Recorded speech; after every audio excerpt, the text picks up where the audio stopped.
I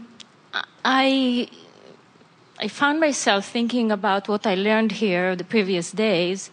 You were talking about our cells, our body cells, who are consciousness, because they are consciousness, right? Not just globs of goo. Absolutely. Listening to our mind and working accordingly. Listening is an interesting word. We would say consciousness, who is vibration, who feels vibrational relationship with other vibrations, your mind being one of them. And your mind, and in other words, when you think a thought, you offer a vibration that is emphatically influential to the vibration of your body. But your body isn't listening and rejecting. Your body is just in the proximity of it and benefiting by the vibration or not, being lifted and buoyed by it, by being allowed by it, or being hindered by it. That's the best way of saying it. And so rather than listening, let's use the word, my cells are vibrational consciousness who are being affected by the tuning of the vibration of my mind. Okay. So here is my question. It is on a practical level, and it might seem to some people here a little bit far out. And this is about... Nothing here is far out. Okay. And this is, are we able, or will we be able in this lifetime to recreate parts of our bodies, regrow parts of our bodies if we lost them to amputation? The potential is there now. And cellularly, it is understood. Your cells are replicating themselves again and again and again. Mm-hmm. But you have to understand the cell. This is really good. How much... Let's contemplate this from a cell's point of view for a moment. Isn't it interesting that from that little glob of goo in the petri dish, well, you didn't all start out in the petri dish, but it makes a good picture. From that little gooey beginning, part of that goo knew how to be an eyeball, and part of that goo knew how to be a hair follicle. Mm-hmm. In other words, and part of it knew how to be this organ or that organ. In other words, the intelligence of the cell is incredible. So now let's contemplate. Ooh, this is so good. Do you think that there are eyeball cells and fingernail cells and heart cells? Or do you think there are cooperative cells who can align to the bigger image that's being projected by more powerful consciousness? Absolutely, yes. So, what is that more powerful consciousness? Well, in your time-space reality, what you call reality, that you can see and hear and smell and taste and touch, is this collective agreement for the most part. In other words, the reason you call reality reality, and the reason that the scientists have it so slow going, is because they're not willing to contemplate far from the reality that already exists. But that's all right. That's why the evolution of all species is sort of slow, is because what you are focused upon sort of causes a cementing of your expectation, mm-hmm. so that it continues to be the same. And so we've been saying for a long time that people don't grow new arms or extra sets of... Esther would, if she could. She would like at least 2 more arms frequently. It would be very handy. Yes. A baby was born not long ago with 3 arms, and they amputated one, and Esther said, no.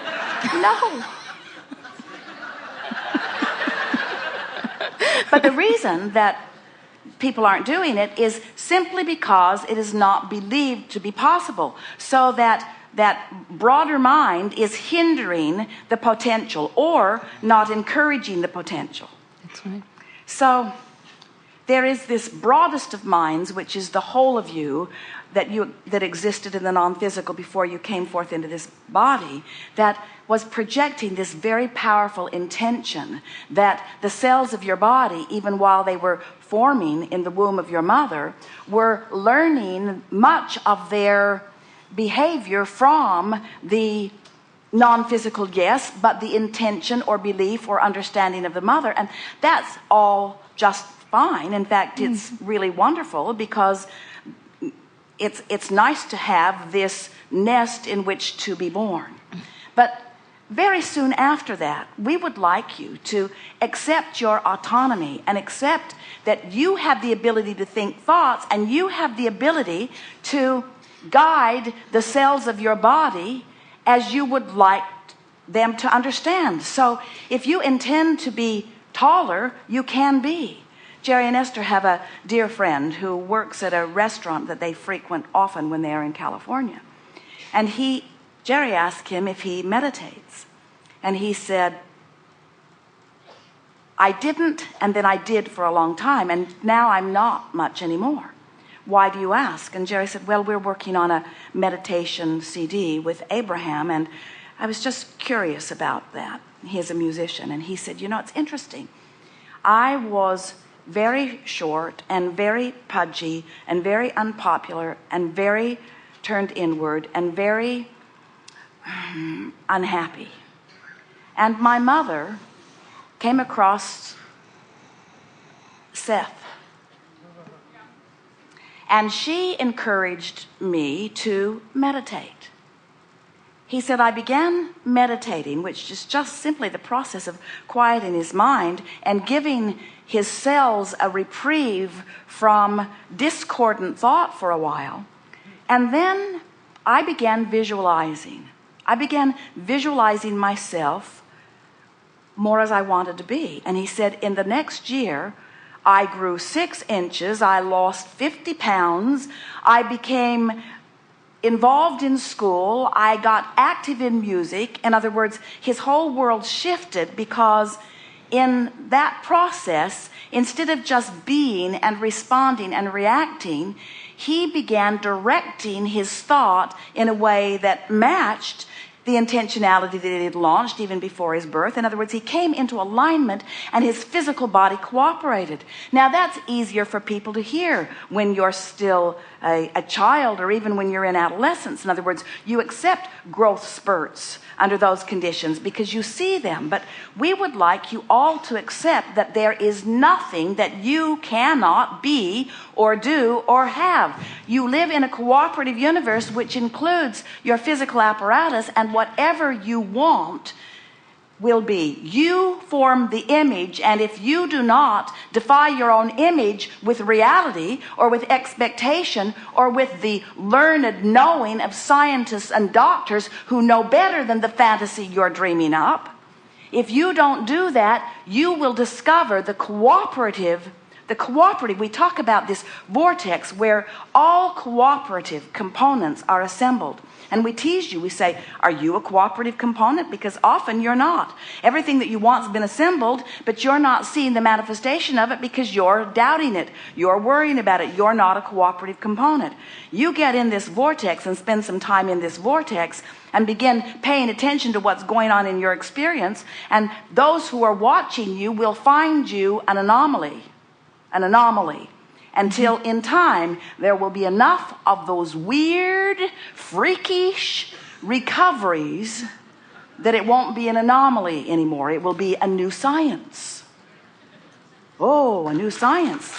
That's how the scientists discover new science. They start out with a hypothesis, an idea, and then others believe enough in the idea that they make it true. You see?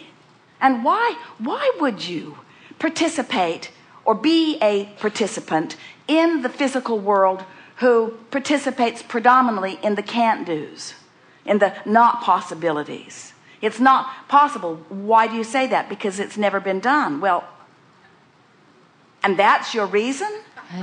Because it's never been done? That's your reason? That's ridiculous. If you can dream it, if you can imagine it, if you can conjure it, if you can want it, you can have it no matter what it is.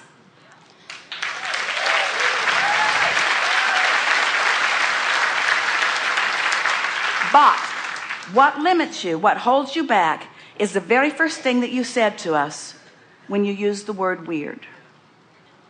Most will see this as weird. And so most people are so wrapped up, most people cannot see themselves only in conjunction with their own possibilities. Most people have wrapped around themselves the way others see them in everything that they do. So when you factor how others see you into it, you bog it right down. You bog it right down. So you have to reach this place where you don't care who gets the credit.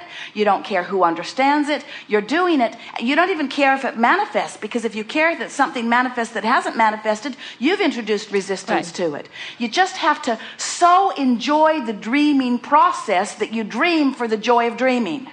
And if you dream enough for the joy of dreaming, the manifestations will just follow you around until other people will say, "What in the world are you doing?" You say, "Dreaming." Dreaming?